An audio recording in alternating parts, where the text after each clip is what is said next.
Hey everyone, this is Victor from Cyborg for Life, and today I have a very special interview for you. It's the Battle of the Nails that brings together three of the world's best limb lengthening and deformity reconstruction surgeons. Dr. Metin Küçükkaya from Istanbul, Turkey, Dr. Donghoon Lee from Seoul, South Korea, and Dr. Peter Thaller from Berlin, Germany. They're going to be exploring the development of the limb lengthening procedure and the latest advances in internal nail technology, including the FitBone, Precise, and Stride internal nails. The Battle of the Nails represents a unique opportunity for these surgeons to collectively share their personal experience on the limb lengthening process. So without further ado, I bring you the Battle of the Nails. Hey everyone, this is Victor from Cyborg for Life, and today I want to welcome you to the Battle of the Nails, an exclusive interview with three world-class limb lengthening and reconstruction surgeons. Today we will be speaking with Dr. Peter Thaller from Berlin, Germany, Dr. Metin Küçükkaya from Istanbul, Turkey, and Dr. Donghoon Lee from Seoul, South Korea. Dr. Thaller, Dr. Donghoon Lee, and Dr. Küçükkaya, welcome to the show. How are you all doing today? Good to meet you. Hello. I'm fine. Hope you too. Awesome. Dr. Lee. Okay. So today we're going to go ahead and be talking about the advancements in limb lengthening technology as we delve into the world of intramedullary lengthening nails, the pros and cons of each. And we're also going to touch on each of your experiences with them and your respective practices. So I'm going to pull up a presentation here that I have, and we're just going to talk about them. So here we are. So the Battle of the Nails with Dr. Peter Thaller, Dr. Metin Küçükkaya, and Dr. Donghoon Lee. All right, so briefly, we're just going to talk about the intramedullary nail versus the external fixator. Then we're going to go over an evolution of the intramedullary nails. We're going to touch on the pros and cons. Then there was some corrosion issues with different intramedullary nails. We want to kind of get your thoughts on that. Then there's a big discussion on weight-bearing nails in the limb lengthening communities. And then finally, what's next? What's the future of limb lengthening nails look like? All right, so let's go ahead and get started.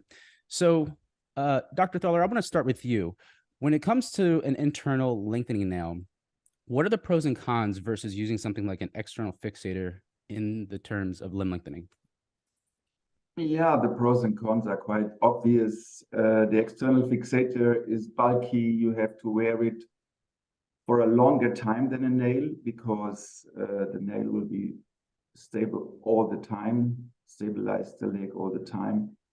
And you need the external fixator quite a long time for the distraction period and the consolidation period, which is quite long.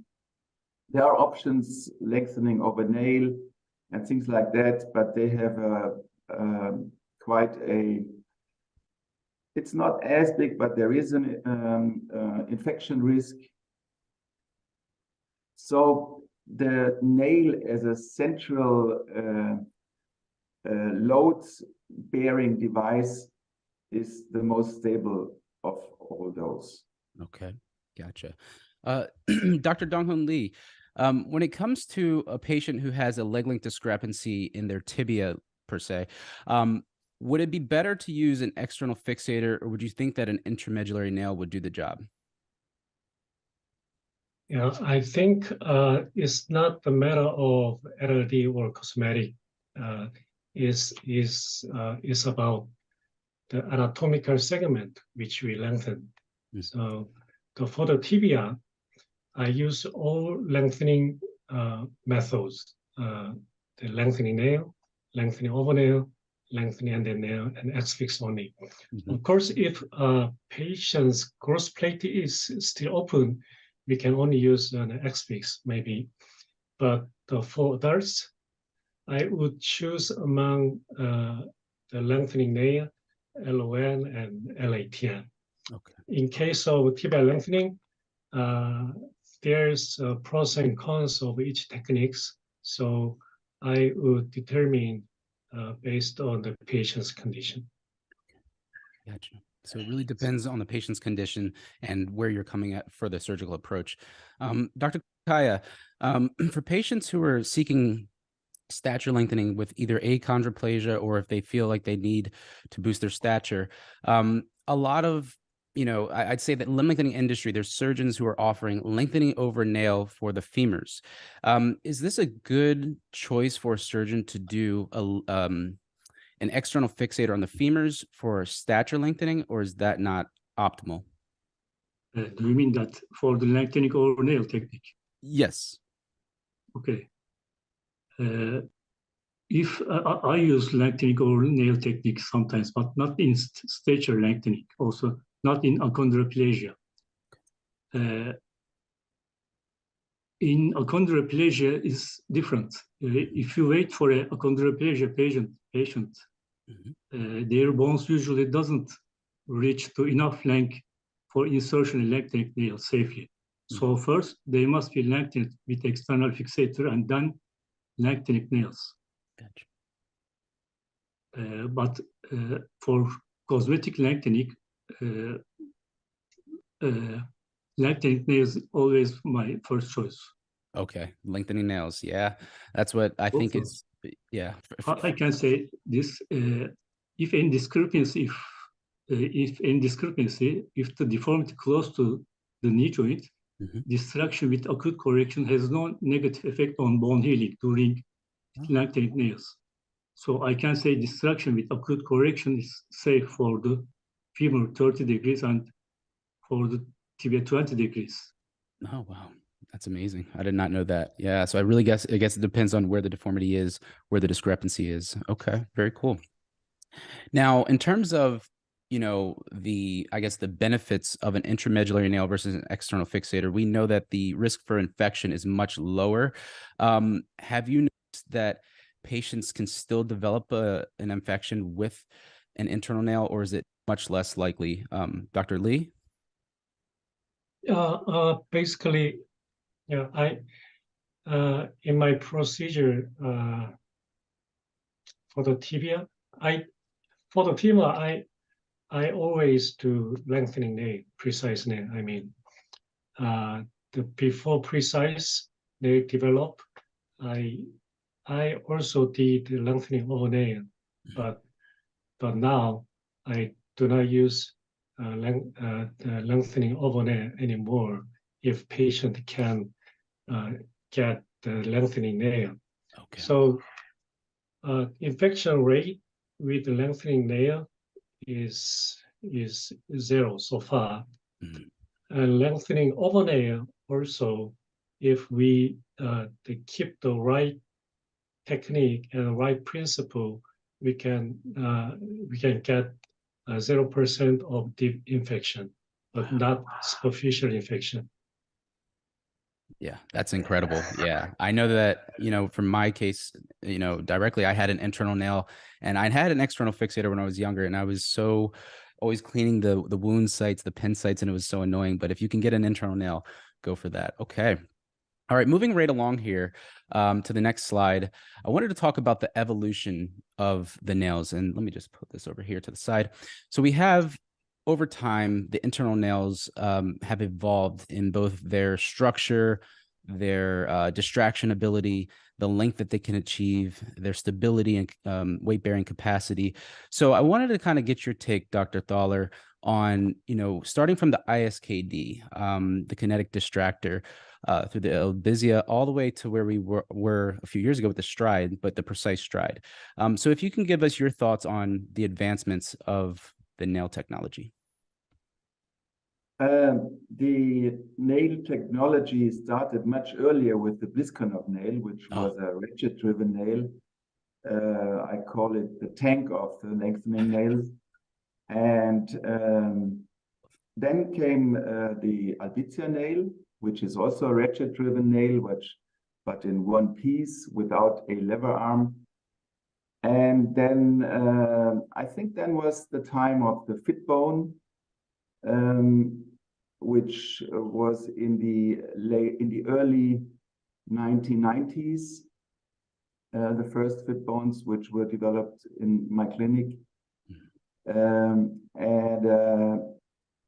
Then was the ISKD, which was also a ratchet-driven nail, but with a much finer mechanism.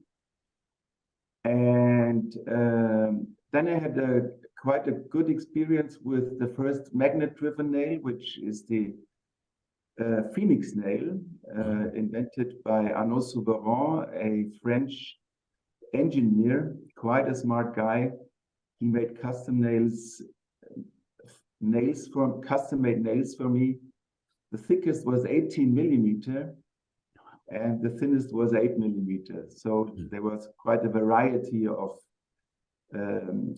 applications with that nail, but it had its pitfalls. And I guess then was the next was the precise nail. And there were several generations of precise. The first precise nail was a modular part. Metin had the first experience, and I had my first experience soon after. There are some nails on the way, which we may talk later, the nitinol-driven nails.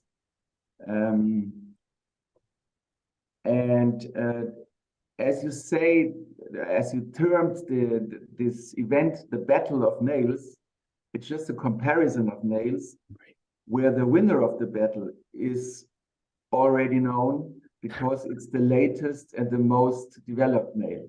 Right. Absolutely. Absolutely. I think everybody kind of knows that, but no, incredible. Now, I wanted to kind of get your take on, because there are multiple nails on the market right now. For example, the derivatives of the Albizia nail, we have the Goucher nail and the Betz bone. Dr. Lee, I wanted to get your thoughts on these mechanical clicking mechanism nails and their use in limb lengthening right now. Yeah, well, personally, I've never used these nails, but all of them seem to work in the same mechanisms, ratchet mechanism. The benefit of this nail would be its mechanical strength, which allow weight bearing. But the biggest drawback, on the other hand, would be rotation to activate the ratchet mechanism that makes severe pain. And additionally, it can cause potential problems in terms of bone regeneration, especially in tibia. Yeah, lower healing potential. So the sharing force is not good for the bone healing, basically. I see. That's interesting. So, Dr. Küçükkaya, you were the first to implant the precise nail. Your use with them, you've used them for years now. From the inception of the precise version 1 to the precise 2.2, what have the changes been, and how useful have those changes been in the precise technology? Thank you for this question. First, precise was P1, as you know. It was modular, and I did first precise case after amount of destruction. I mean, end of the destruction, nail was broken before consolidation, and I changed the nail with solid one, and at the second or third stage, I put another precise and lengthen her. So it was modular and not so stable.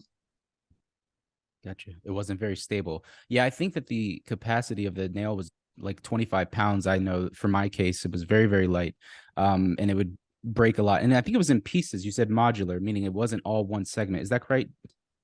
I think the problem is if you try to compression, if you try to compression, there is a problem.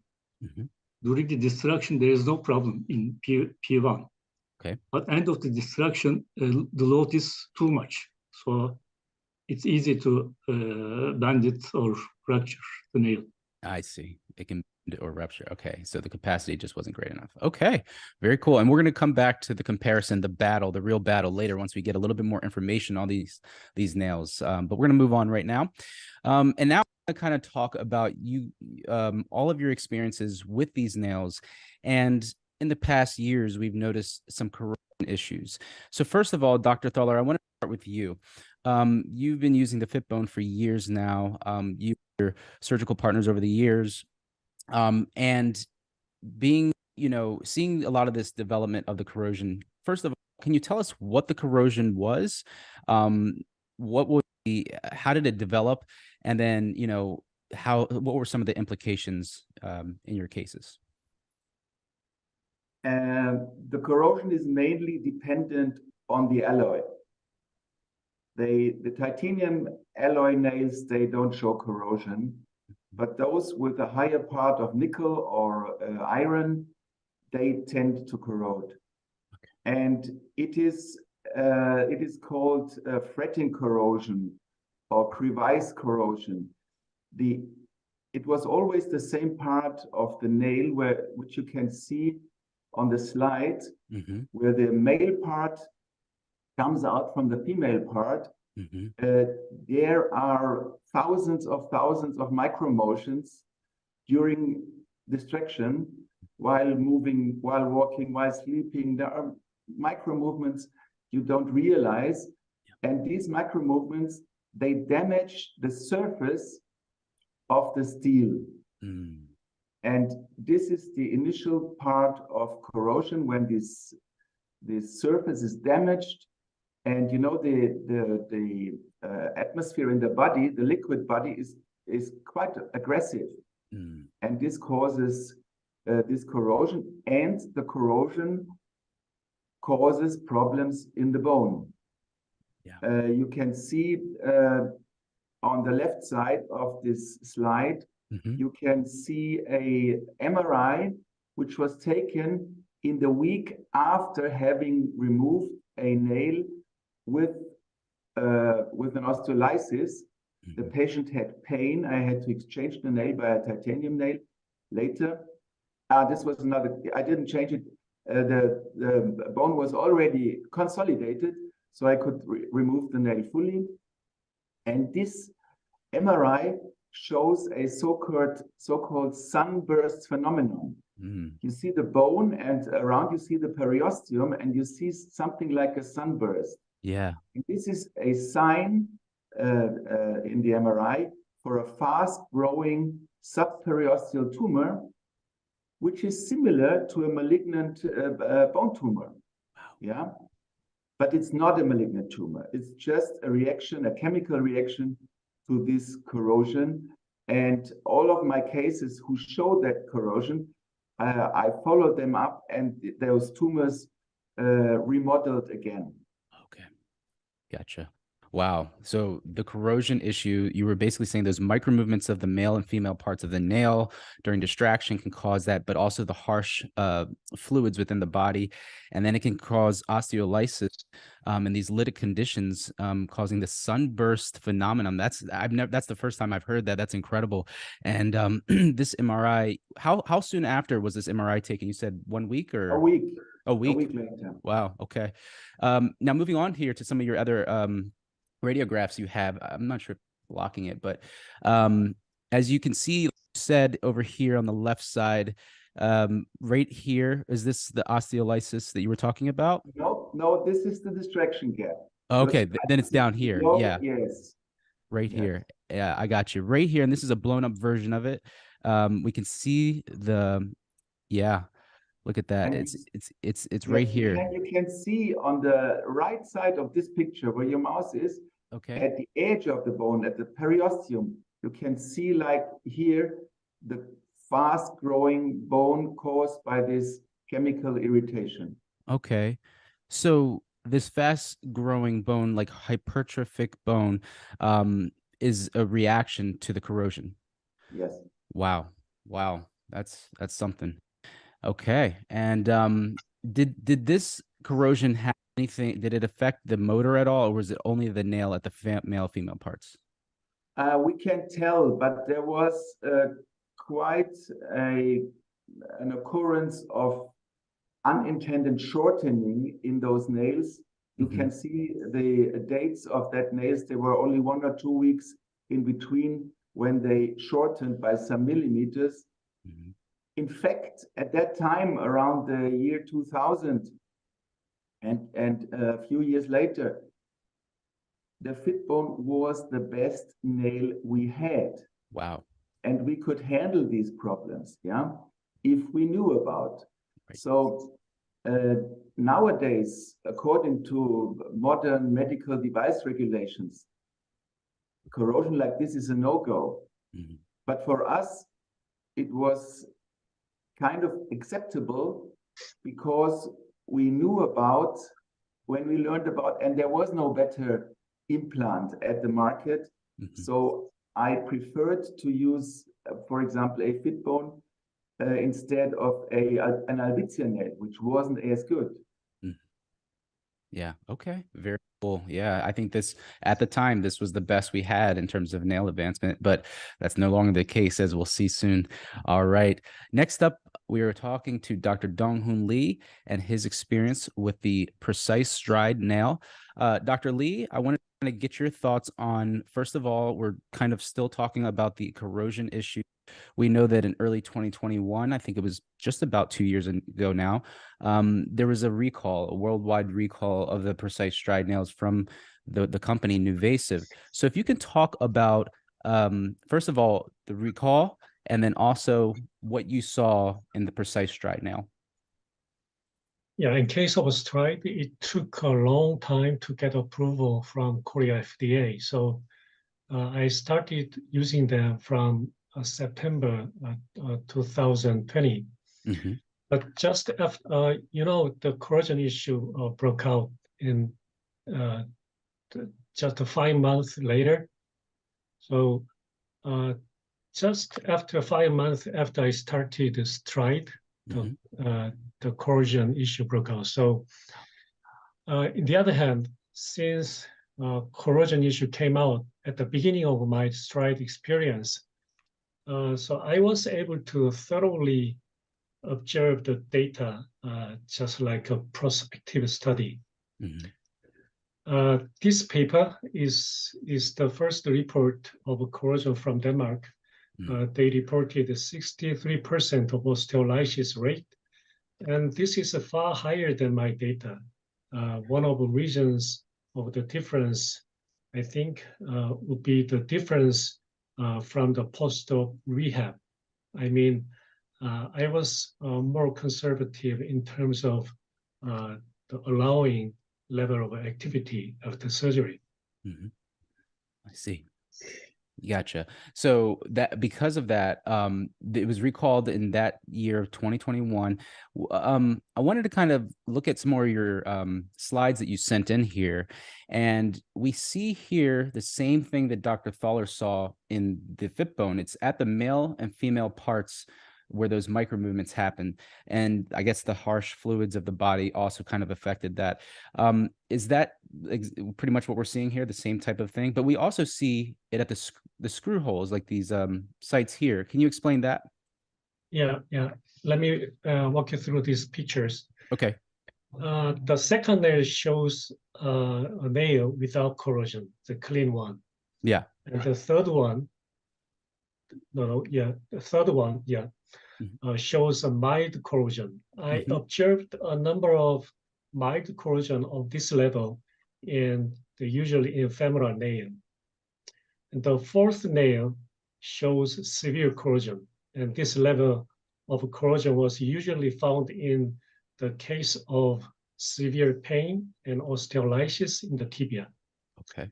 And the corrosion was observed the most in the junction area and proximal part of distal interlocking screws. That two most common area of corrosion happened.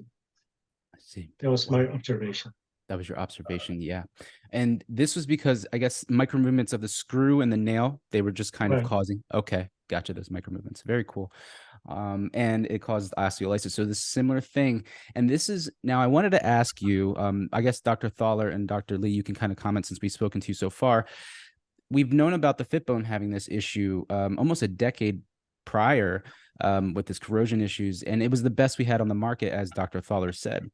Would the company Nuvasive not have seen this, or was it like the type of metal? Did any of that have a role in playing into why we see this corrosion issue? Maybe I want to clear something. Okay. Not every corroded nail caused an osteolysis. Okay. And not every osteolysis caused pain. And it did not correlate to sometimes there were nails with more corrosion and less symptoms, even radiographic symptoms. This is one point. As Dong-Hoon Lee also said, not all patients had problems with that corrosion. And the other things, we shouldn't compare unlicensed nails with licensed nails. To my knowledge, at the moment, we have only 2 licensed nails, which is the Nuasive and still the fit bone. I don't know about the current corrosion problems. All the other nails are not licensed, and I think this is also what Dong-Hoon meant. I would not use these nails because it's a medical legal problem to apply non-licensed nails. Gotcha. Yeah. Okay. And So I can add something about corrosion. Absolutely. I have some more ideas. I am totally agree with Donghoon and Dr. Peter. Think that a lengthening nail consists of 2 implants. They have 2 telescopic parts, and always there are friction and micro movement between these 2 parts, as Peter explained. So 2 important corrosion mechanisms, crevice and fretting corrosion may play a role here. I think besides the design of nail, one important factor cause-related corrosion is the surgical technique. If surgeon, this is my idea, I want to ask Peter and also Donghoon. If the surgeon uses flexible reamers, the canal must be over-reamed for the insertion of straight nail. After starting, the lengthening nail will become more and more loose in the medulla day by day. This may increase the risk for crevice and fretting corrosion. Also, too early weight bearing and using one locking screw at the tip of the nail may cause this. Wow, that's a my idea. Yeah, that's a really interesting idea. I've never heard of that before. So even the surgical technique could have an impact on the corrosion. You said the reaming of the intramedullary canal could even have an impact on that because it leaves a crevice for those micro movements to happen. Now, Dr. Lee, I'm seeing here on your slide before we move on, just like Dr. Thaller said, it shows here that some patients who had the corrosion had no pain, but then I hear it says that pain onset 3 months after. So the patient, you're saying here that the patient actually experienced pain 3 months after they finished the lengthening, or? Yeah, this is just one case, Okay. typical case, but I haven't did my data into statistics so far, but during my recent research, I felt that most of the cases, the first pain was reported by the patient after almost always after completion of the lengthening. Oh, okay. I see. Yeah, and the gap interval was the 4 weeks to 6 months is quite big difference, but mostly not that far from the completion of the lengthening. I see. So in this patient, they developed the pain around the junction area 3 months later. Yeah, right around here.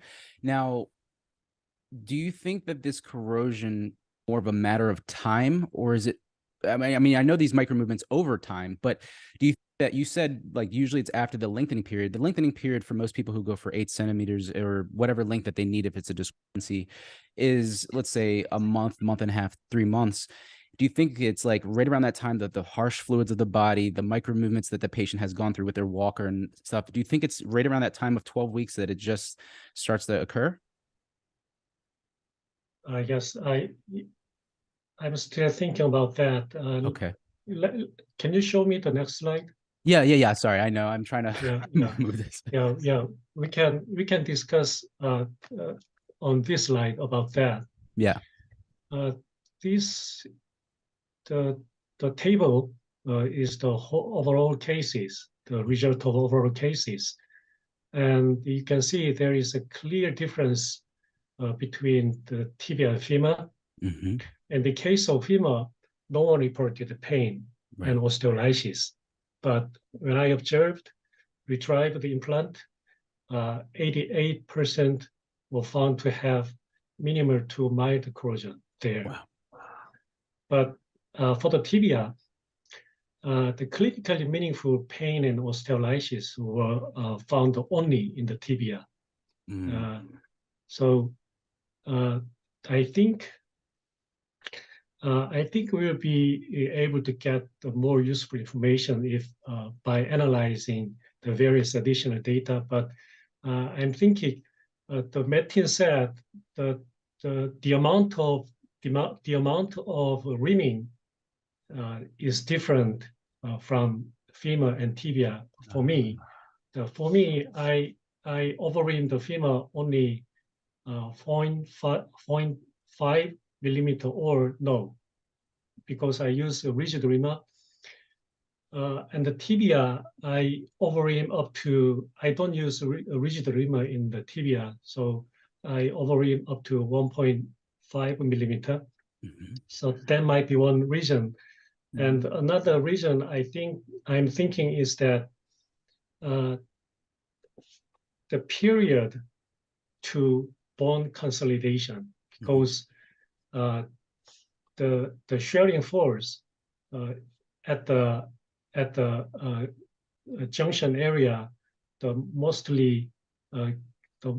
force, I think most of the shearing force comes during the lengthening phase until consolidation. So tibia has a longer period to the consolidation. So that might be one reason the tibia has more the problem. I see. That is ingenious. I never thought of it like that. And I have never heard any other surgeon who I've had on my show talk about that, because of the tibia taking a little longer to consolidate than the femur. Also, the reaming of the femur is a little bit greater for most surgeons. And then just the length of time. And also, do you think that because the tibia is below the knee, there's more movement? Do you think also that could be a case, or not so much? Dr. Thaller, you want to comment on that? Yes, I totally agree with Donghoon, and I learned today again. You know, it's all about stability. What Metin said before, what Donghoon said now, it's all about stability. It is easy for a surgeon to insert a short and thin nail into a bone. But it takes a lot of experience and knowledge and special instruments to really fit the bone to the nail, only overream 0.5 millimeter, and a thick and long nail naturally gives much more stability than a thin and short nail. So I see so many x-rays from foreign countries, also from Germany, where surgeons insert short nails in big femurs. You know, that's not a challenge to us. It's a no-go. Right. And it's all about stability. Okay. The success, the bone formation, corrosion, and all this is only about stability. This means as you may know, the femur is bent externally and even more bent internally. And also the tibia is bent. The tibia is straight externally, but bent to the posterior internally, because the shin bone in the midshaft is thicker than in the proximal and distal part. So both bones are bent inside, and we have to provide a medullary canal to get a stable fit of our nails. Okay. And again, all about stability and technique. I see. Wow. That's what Dr. Küçükkaya said earlier. He said it's about the reaming technique that can matter. And that goes with the surgeon skill. And, you know, there's unfortunately a lot of surgeons who don't know. They just ream the bone, put a nail in. And like you said, they just slap a nail in there, but they don't think long-term there. Very cool. Okay. So we're going to move on here to Dr. Küçükkaya with the first precise nail. Man, this is he made history.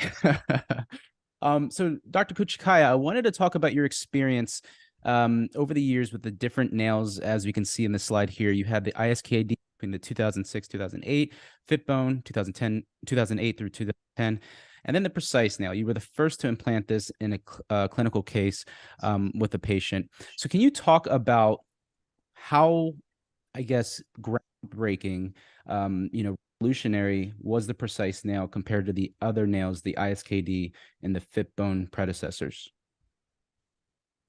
Because Fitbone has a cable system and antenna, subcutaneous antenna. It was not easy to always to place in good position. Precise has no antenna at that time. It was a new thing for me at that time. Also, different sizes has precise at that time. It was good. It was interesting for me again. So it was worked. So these are the new things in 2010. Yeah, but they make a big difference, because I know that I with the ERC, the external remote control, all you have to do is press a button, let it go for about a minute, and you get your distraction of a third to a quarter of a millimeter, which is incredible. It's just like that technology of the magnetism. Now, the precise nail, we know, has had several reiterations, the precise 1 to the precise 2 to the precise 2.2. What were some of those changes that you saw along the way? Were they just the structure of the nail, the weight-bearing capacity? Could you talk a little bit about that? First, I want to say, actually, I haven't used straight nail. So, because I never let the patient weight bear during the period.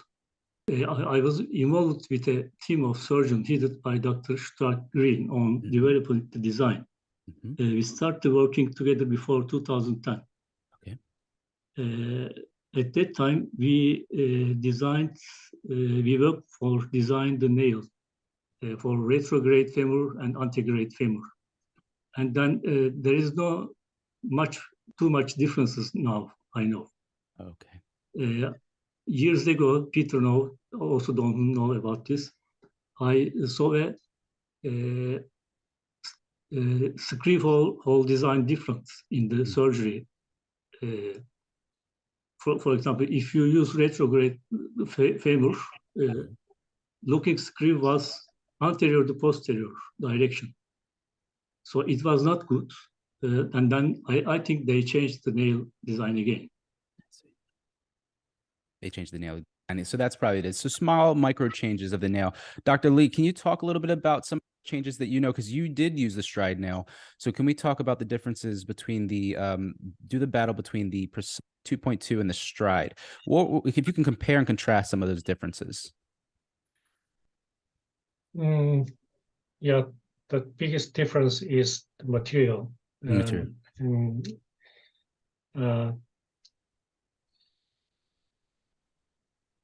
weight-bearing ability is the biggest difference, and that is the weight bear. The patient can weight bearing is very attractive point to the patient, but even though corrosion is not appeared, too much strong nail can interfere the bone healing. I think it was my not I didn't statistics, but kind of my gut feeling from the stride nail. It showed a little bit slow bone healing than precise nail. Okay. So I think the weight bearing, aside of weight bearing, most of the characteristics of nail, I think precise has more strength than stride, I think. Okay, it has more strength. That's amazing. Now, Dr. Küçükkaya, going back to this first case that you implanted the precise nail in, June of 2011. In fact, my surgery was July of 2012, so it was only a year later. So I was not far off. But but looking at this case here, this patient had a 12-centimeter leg length discrepancy, and it was a femoral discrepancy. Now, did you mention earlier the nail actually had a bend or a break, and you had to replace the nail? Is that what you said? Yes, P2. I first used P2, P1 nail. P1. Yes, it was. I remember 6.5 centimeter stroke. So maximum lengthening instruction amount is 6.5. I used first P1. End of the distraction period, the nail was bent before consolidation and before weight bearing also. And then I removed the first nail and insert trauma nail, solid nail. And later, after bone healing, I used second precise nail and lengthened her until 12 centimeters. See, gotcha. Okay, so it was because it was only 6.5 distraction stroke, so you had to break it up in two parts. That's interesting. That's really interesting. What was interesting at that time was the engineer asked me if I could find a patient who spoke English to understand how the patient would feel during distraction, because it was new for us also. Right. It was very new for you. Yeah. It was groundbreaking technology. I know that my surgeon in particular, she was very taken aback. She's like, this is the best thing on the market. She was like, do it. All right. All right. Moving along here. And now we do want to talk more about the weight-bearing nail capacity. And then we're going to do more of an overall battle, even though, like Dr. Thaller said, we kind of know who's going to win. But patients are talking, there's a lot of discussion going on about weight-bearing nail. For both discrepancy and stature cases. A lot of patients want to have that independence and that freedom during the distraction. But Dr. Donghoon Lee just said, he said that if the capacity of the nail is too great, it could impact or impede the bone healing a little bit. So I wanted to start with you, Dr. Thaller. Is weight bearing a good thing or a bad thing for limb lengthening patients? Weight bearing itself is a good thing. And as Donghoon said, it is a thin line between enough stability and too much stability, because we think, it was also my experience, I didn't have so much strides. I think the strides had a bit less bone formation, was slower, bone formation was slower, there was bone formation. And Donghoon has more experience. So as we know from the biomechanics of bone healing, if it's total stiffness in plating, for example, we miss sometimes bone healing and we risk pseudarthrosis in trauma surgery. Wow. So thin line again to between stable enough for full weight bearing and too stable, which might mean a lack of bone formation. But I think we should emphasize the former topic. What was the major advantage? What was groundbreaking in the precise? Donghoon and Metin know, but they didn't tell because it's obvious for us, is the magnetic mechanism, which was the first mechanism to allow shortening. So more and more, I'm proud for this mechanism for bone transport, self-speaking, but also for lengthening of long distances. I use it if patients get in trouble with contractures, I just shorten easily. In 10 minutes, it's a centimeter shorter, or in 15 minutes. And then the contraction is solved, and then we can re-lengthen again. So the precise, but also the phoenix nail were the first who allowed us to do controlled shortening and re-lengthening as we want. That's very interesting. Dr. Donghoon Lee, did you notice that for patients who had, let's say, slower bone healing, like Dr. Thaller said, that reversing the lengthening, what was like, I've heard some surgeons say the accordion technique. I know Dr. Pillay speaks about this a lot, of reversing and re-lengthening. What does that do for bone healing? How does that stimulate bone healing? Yeah, we have several techniques to enhance bone healing. My first step for that is slowing the rate. Okay, that's the first step. And even though the bone healing is not that good, I shorten and lengthen. That's kind of the very common technique, the Elizarov technique. And then during the consolidation phase, if the bone healing is not so good during consolidation phase, we can use the lipus, or I prefer the subcutaneous injection. Gotcha, to help stimulate the bone. Yeah, Forsteo usually works. Forsteo usually works. Now, I know we want to talk mostly about the licensed nails, but I do want to kind of make a point here to kind of compare it to those mechanical nails. Dr. Thaller, you said that earlier that, it's important to be able to reverse these nails in case you get into trouble or there's a patient who has a delayed union. But most mechanical nails don't have that ability to reverse lengthen. Is that correct? Yes, that's correct. Yeah, so there is an appearing nail where I can't tell too much details, but there might be a chance of a reversing nail by a ratcheting mechanism and a nitinol mechanism combined. But to my knowledge, there is no ratcheting nail which was able for controlled shortening. Gotcha. And can the fit bone reverse lengthen? I'm not completely sure. They claim now that they can.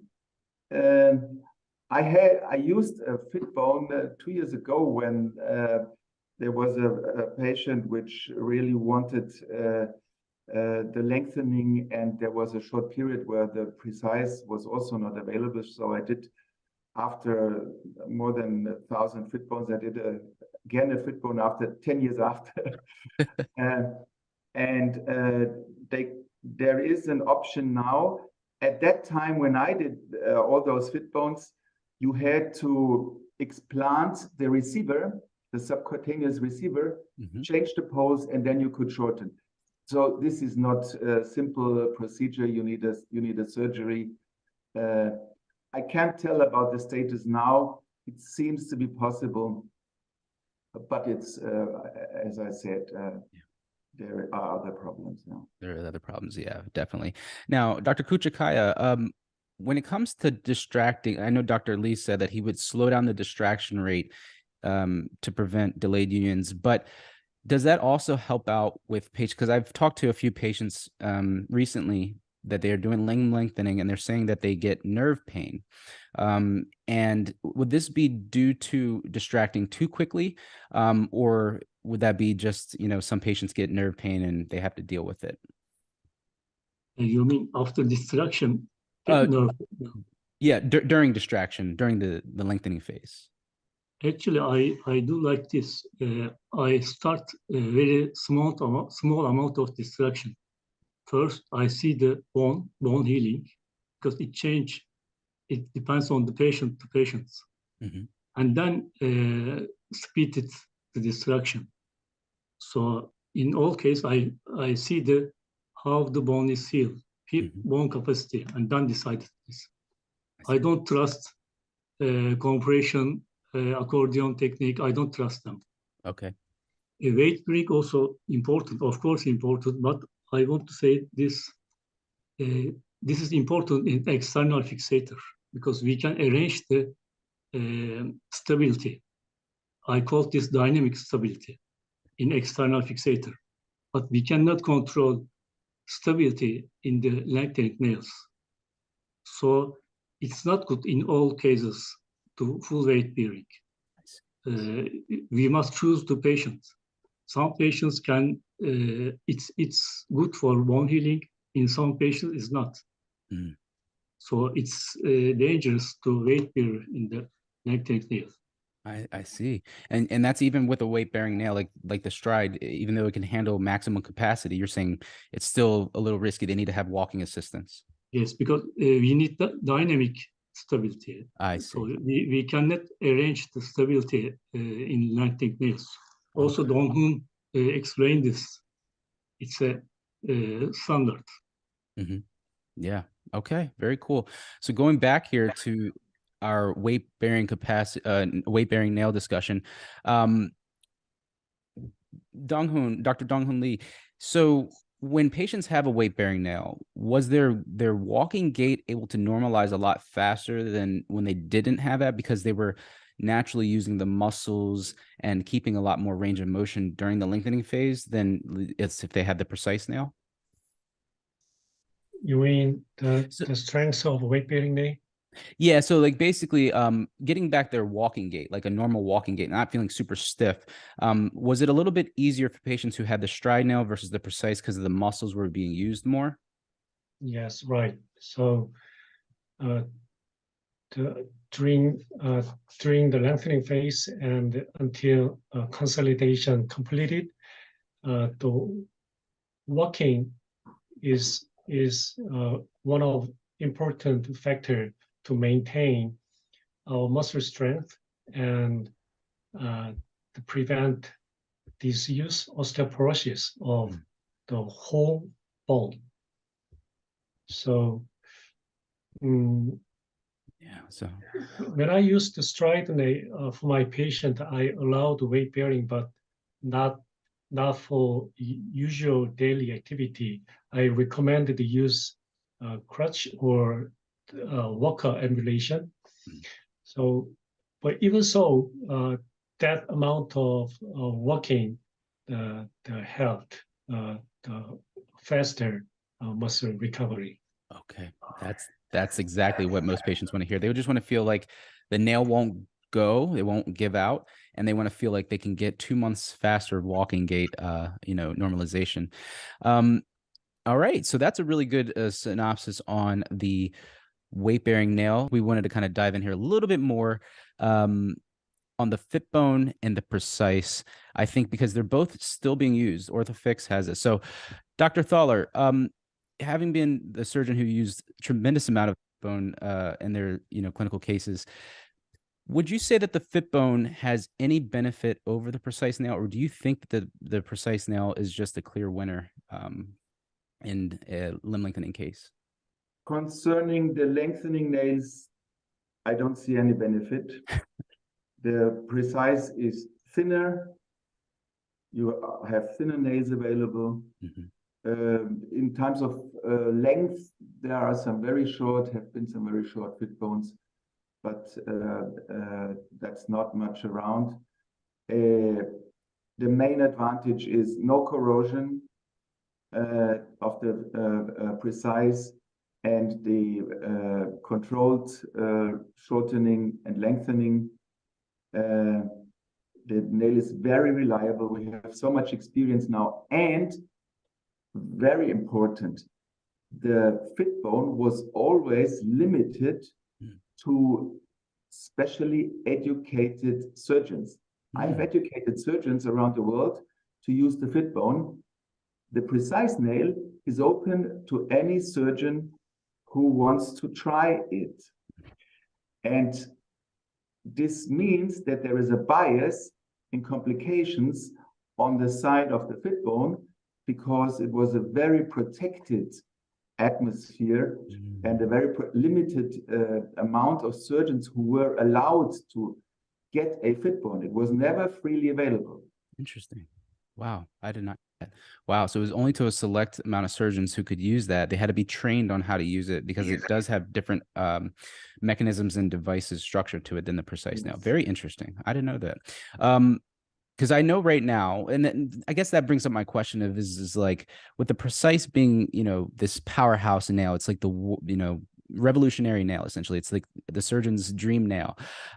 Is there any comparison to things like the Fitbone, or let's say the Albizia derivatives, like the mechanical nails? Like, would you just use the precise nail 100% of the time? Yeah, you could start with you. Yeah. Sure. If you ask me, I would, because of the medical legal issues. Okay. Yeah.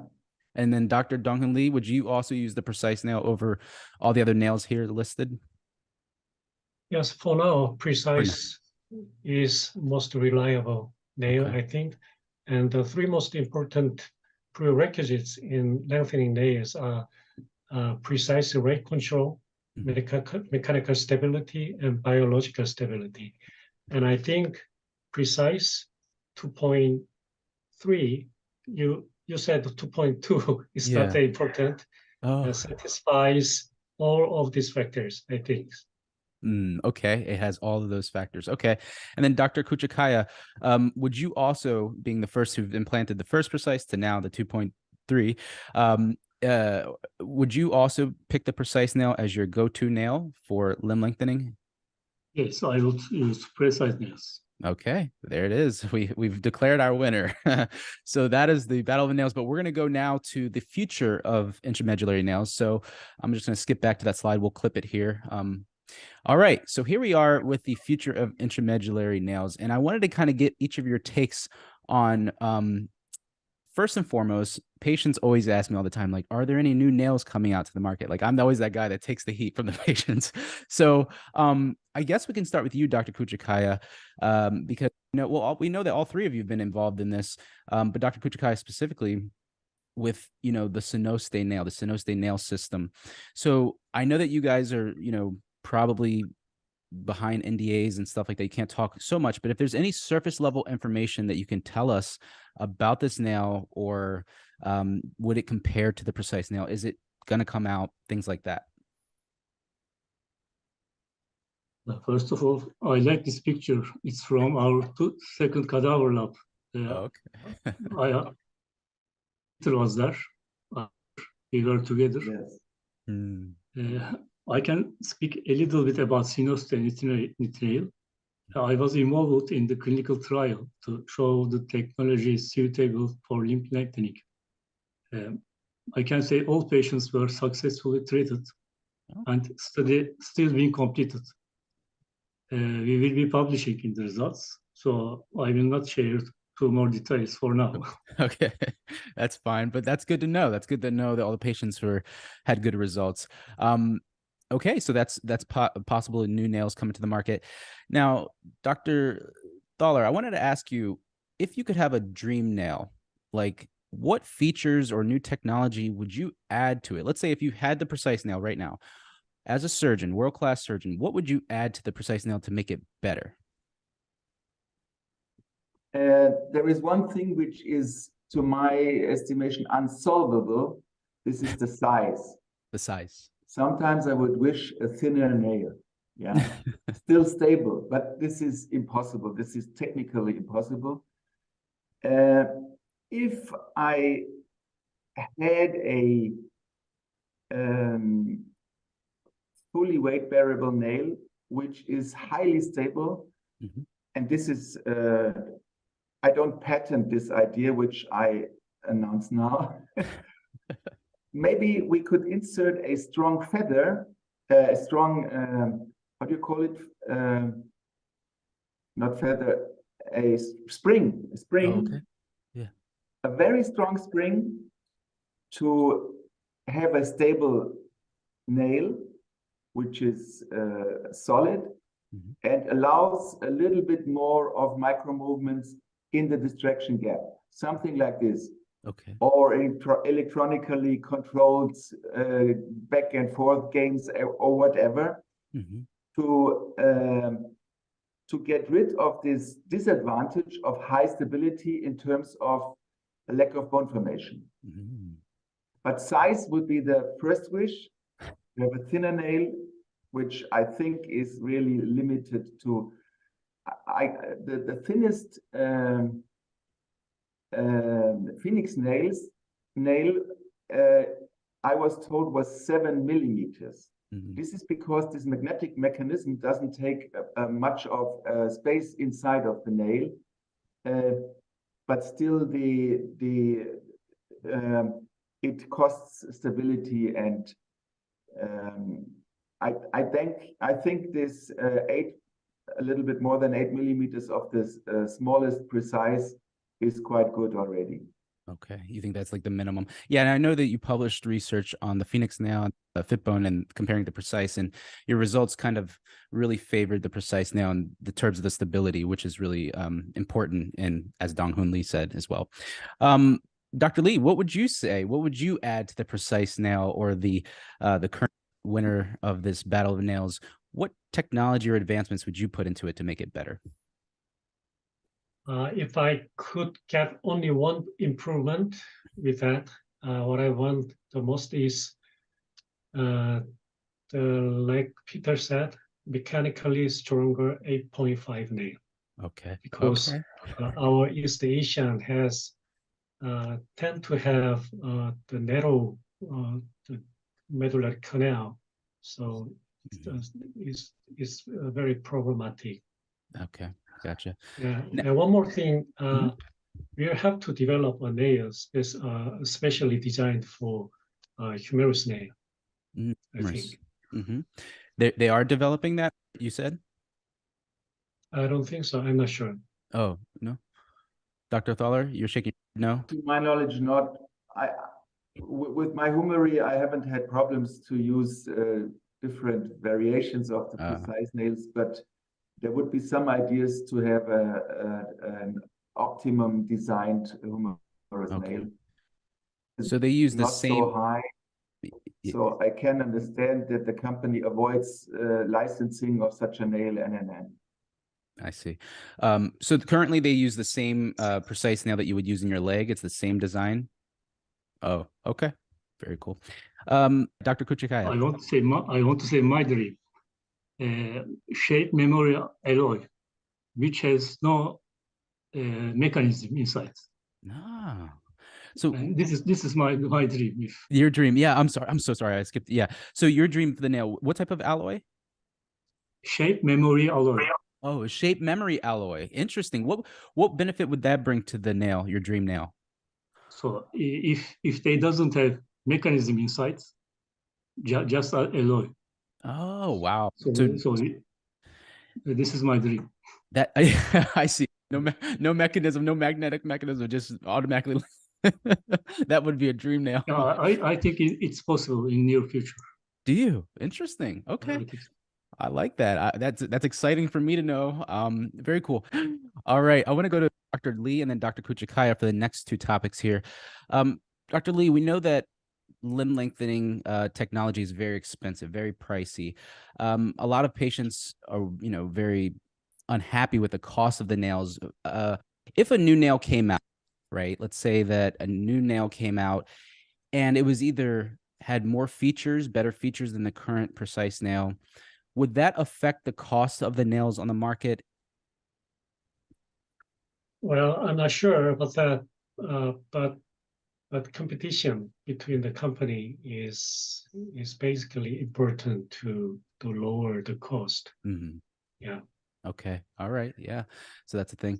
And then Dr. Küçükkaya, I wanted to talk about plating for adults. Now we know that the Nuvasive came out with the precise plate for pediatric patients, people who are youth and they're not super heavy and their bones are smaller, where they typically can't go through the epiphysis because of the growth plates. So would there be any possibility for a plate strong enough for stability for lengthening so that you could replace an intramedullary nail? It may be for pediatrics only. Yeah. Okay. Just for pediatrics. And do you, Dr. Thaller or Dr. Lee, do you have anything to comment on that? Would there be maybe 2 plates, or is it just too much? It's now gone from minimally invasive to more invasive. Is that your thoughts on that? Metin, Yeah. I can tell. So the biggest incision for a retrograde lengthening is like this. Okay. Less than 2 centimeters. Just imagine this in a plating technique. Wow. Even if you do the so-called MIPO, minimal invasive plating technique, I think and 2 plates is not an option, especially on the femur, because of the anatomy. So the nail is still the most stable implant because it's in the center of the load. Okay. Okay. And a plate will always be eccentric loaded, unless you do 2 plates. So a nail is always the best option because it's in the center of the load. I see. Now, Dr. Lee, if let's say that during, let's say, the removal of a nail, which probably wouldn't happen in your cases, but let's say another surgeon, if there's still weak bone regenerate or the patient notices, there's not enough, there's only 3 cortices of the bone, would a plate come in handy then for an adult to kind of stabilize the side with weaker cortices, cortical bone? You mean in case of weak bone regenerate? Yeah, to prevent a future fracture. Yes, basically I remove the nails when the remodeling of the bone is completed. Okay. Usually it takes 2 years after surgery for the tibia. I wait until full remodeling is completed. Gotcha. Before you remove the nail. Okay. Now, the final, I guess, futuristic technology I wanted to kind of get your guys' take on is 3D printing of bone. I know that a company, I think they're a Dutch company called Ossiform, in the next, I think this year they're coming out with something, but next year, 2024, they're releasing their P3D patient-specific bone scaffold to use for bone grafting. It's a beta tricalcium phosphate, and I know that's used in bone grafting now. However, theirs can osseointegrate very well into the bone and remodel it. Vascularizes very, very nicely. What are your thoughts on that for let's say the bone transport surgeries that you have to perform, bone defect patients? Do you think that technology like this will be groundbreaking? Because apparently, according to their information and their platform, they do think so. Dr. Thaller? There are so many projects already with scaffolds. And I have rarely seen, I follow this since about 10 years. And there are bioresorbable scaffolds. The best ossification which I saw was my friend Kevin Tedsworth in Australia. He did titanium cages. But this titanium lasts forever. So I'm strongly convinced that distraction osteogenesis gives the best regenerate. It lasts longer, but it is worth the time. Okay. We have a project, we published 2 papers already on this, which we call radial fibular distraction. So we do a distraction osteosynthesis with the fibula, split it so that it can bear a nail later. This is a new technology which we didn't use in human already, but 2 papers are out, and we have animal tests done already. But I think those scaffolds, I have never seen a picture with a good remodeling on a long defect. If you have short defects, you don't have a problem. You can solve it in several techniques. But a long defect, which starts at 4 centimeters and can be 12, remodeling in a scaffold technique. Okay. All right. Well, that's very interesting to know. I'll still send you guys their links. You can take a look at it. I'll send you their website link. I think it's still interesting technology, but maybe I'm not completely explaining it perfectly well. But all right. So lastly here, we're going to move on to kind of just a fun little aspect I put in here to kind of make you guys a little bit relatable to the patients. They love to kind of get a little bit know you guys a little bit better. So I'm going to kind of do like a kind of a quick fire question and answer here with you, Dr. Thaller, to start. Then we'll go through Dr. Dong Hoon Lee and Dr. Metin Küçükkaya. So fit bone or precise nail? The answer is given already. Yeah. It's the precise nail. Yeah. Okay. How tall are you?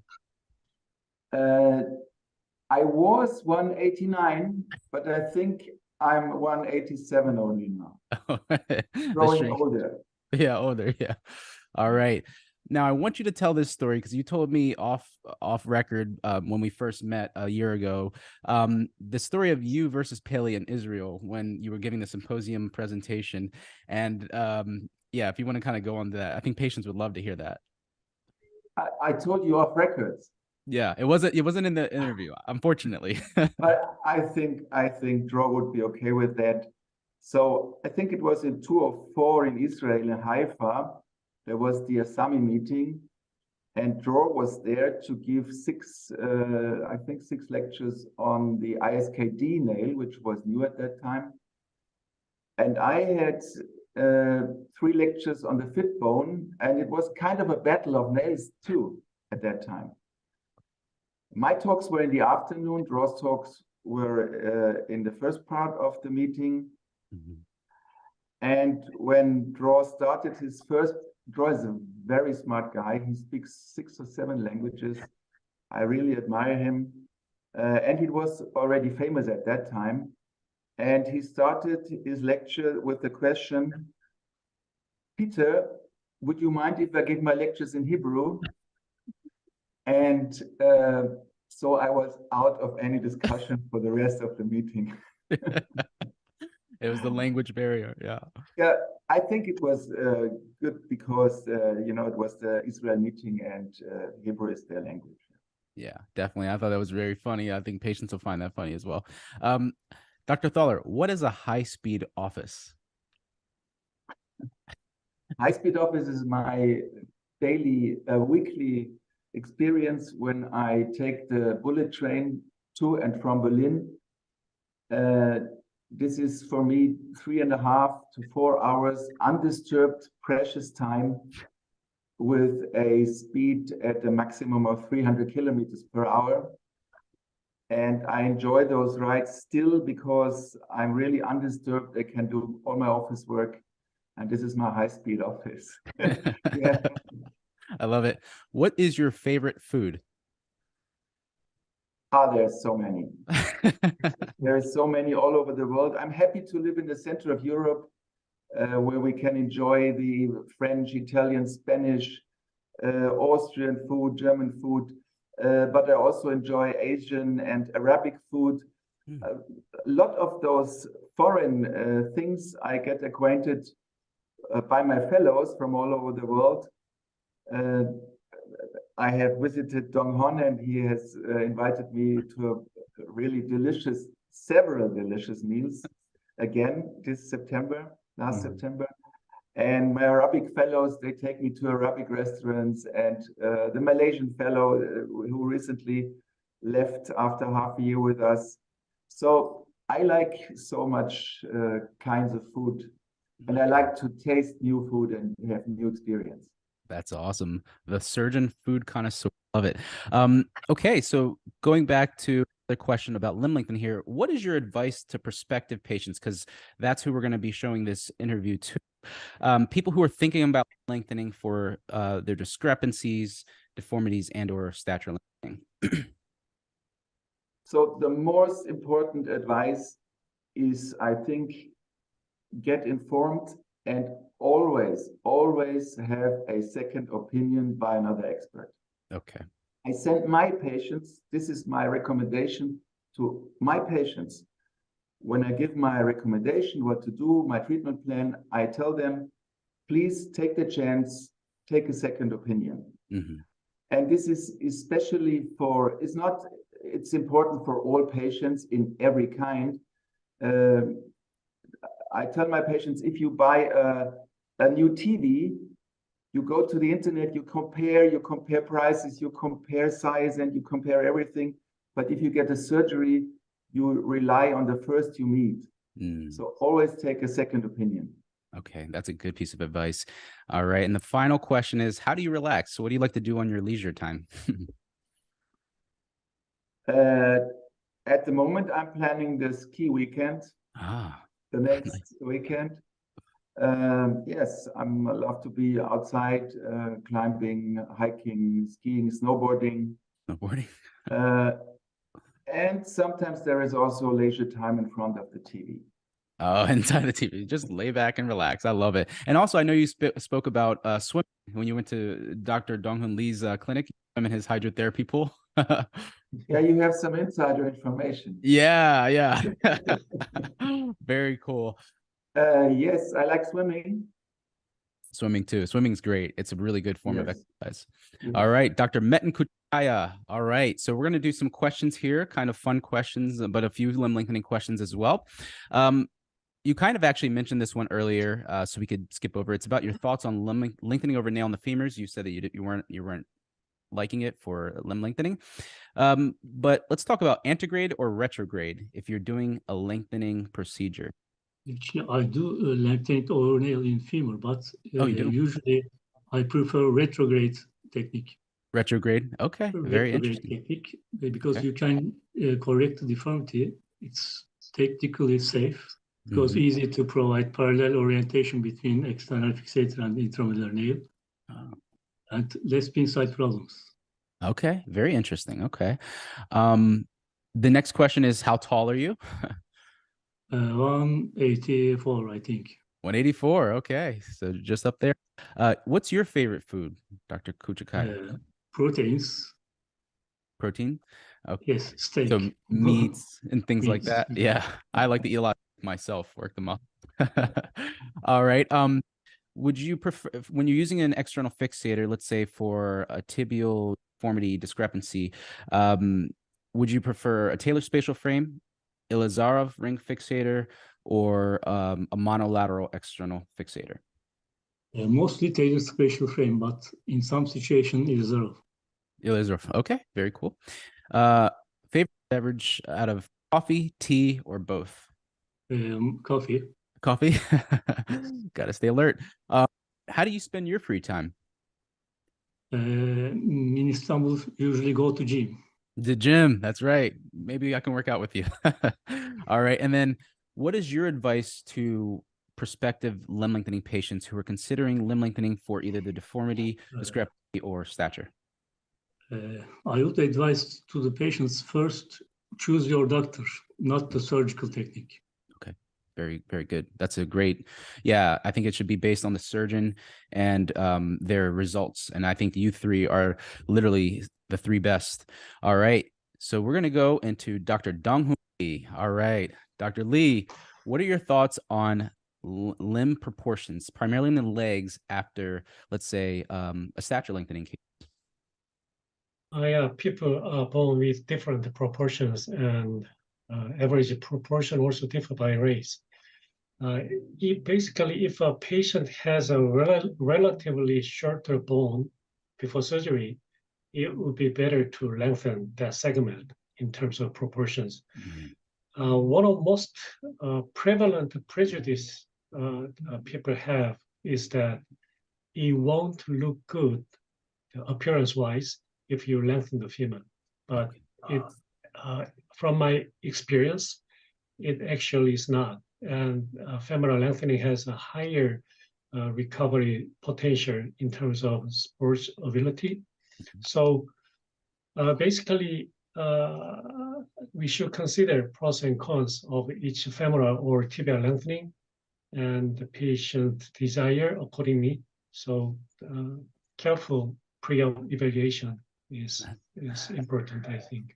That's interesting. So basically from the aesthetic cosmetic portion, and you said also from the physical recovery aspect, the femur tends to be more favorable. Okay.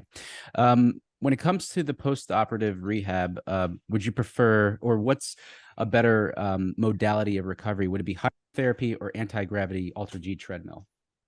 Yeah, the hardest part about your lengthening is that you cannot stand up and you cannot move around during treatment, and that can lead to mental or muscle or bone weakness.